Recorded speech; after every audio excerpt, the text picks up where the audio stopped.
Tabiat biasa yang otak kau buat sebab sistem emergency mode kita terlalu sensitif. Kau pernah tak rasa tiba-tiba jantung berdegup kencang sebab bunyi krek kecil je? Atau rasa nak lari sebab bayangan di tepi jalan macam hantu? Well, itu semua kerja otak kau. Ya, otak kau yang kononnya cool tu sebenarnya sentiasa on emergency mode. Hari ni, kita countdown tabiat biasa manusia yang sebenarnya sebab amigdala kita terlalu sensitif.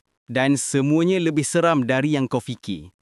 Nombor 8. Lompat kecil walaupun tak bahaya.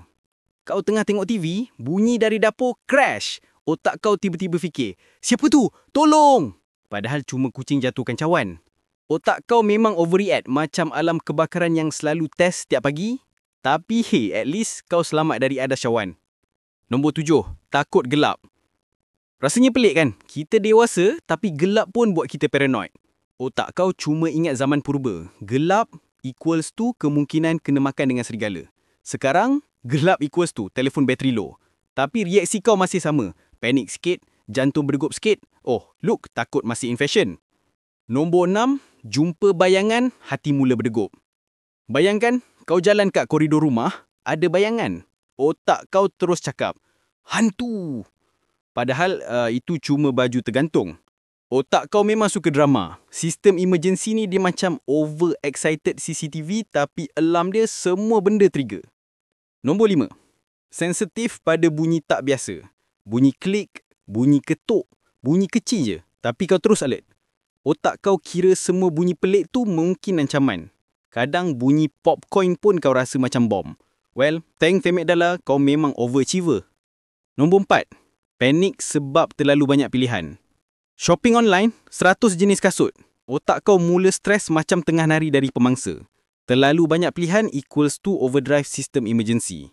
Jadi, next time, jangan blame diri kalau tak boleh decide, blame brain kau yang paranoid. Nombor 3. Merasa something is watching me. Even dalam rumah sendiri, otak kau suka cakap, ada benda yang perhati.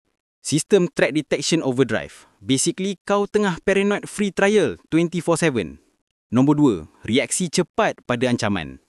Kau pernah senyum ke orang tapi tiba-tiba orang tu tengok pelik terus kau rasa bersalah.